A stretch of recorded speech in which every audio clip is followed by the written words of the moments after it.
In a few months, Zimbabweans will be able to elect a new president. This will be the first presidential election without Robert Mugabe, who was pushed out last November. Faced by ZANU-PF, the main opposition party organizes itself since Morgan Tsvangirai's death.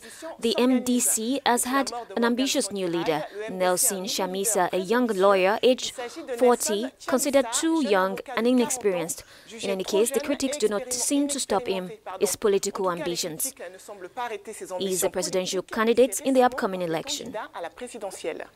And Nelson Chamisa agreed to give us an exclusive interview this morning from the Zimbabwean capital, Harare. Mr. Chamisa, good morning. Thank you for taking time to speak to us this morning. Your party recently fired 3 senior members. Won't this weaken your side, given there are a few months before the presidential election? À seulement quelques mois de la présidentielle à laquelle vous vous portez candidat.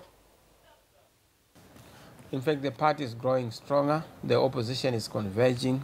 The opposition is getting to be bigger.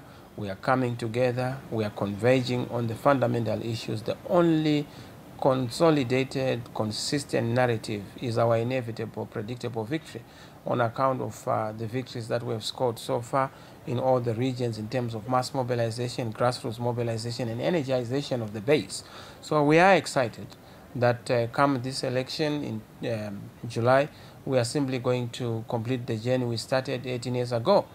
We started the journey for change, and we're almost coming to an end. And this is the last mile to a new Zimbabwe.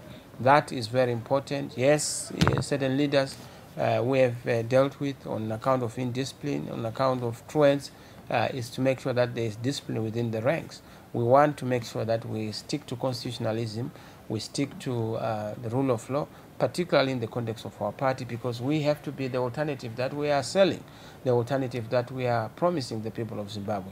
We can't start to be the real change in government when we can't be the real change in the alternative and as an opposition.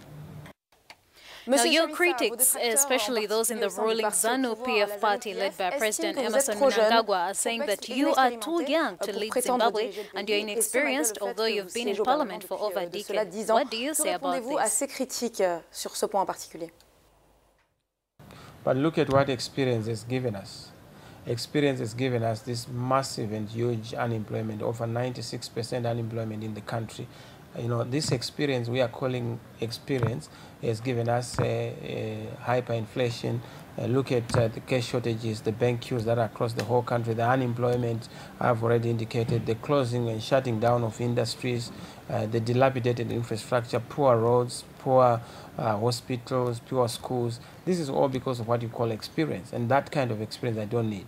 The experience I have is the experience of the people of Zimbabwe.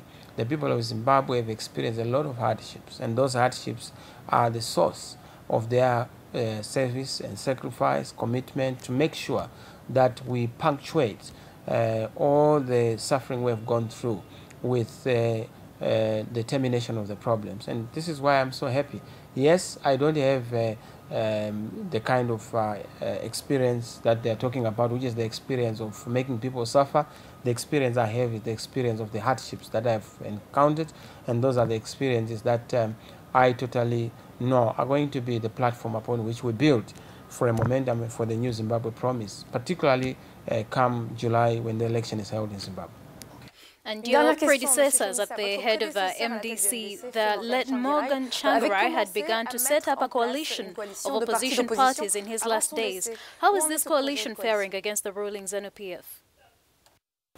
Well, this is a coalition, a convergence of 7 strong political parties that are coming together. Of course, we are the backbone as the consistent, tried and tested opposition in the country, the Movement for Democratic Change, MDC. We have done so well in Parliament. We have a presence in Parliament, over 90 members of Parliament. We have done so well in terms of our presence in the local authorities, over 500 councillors across the country out of the 1,900 or so. So we are quite significant. We have a national footprint, we have a national presence, but of course joined with our other partners, we are going to do very well because we have strengthened where we are supposed to have other people also emboldening us in the rural areas, in the countryside, the war veterans, the church community, and also the traditional leadership in the country, young people. So we've galvanized all the key constituencies, including people with disabilities, people who are from the minority groups. Yes, this is ours to lose.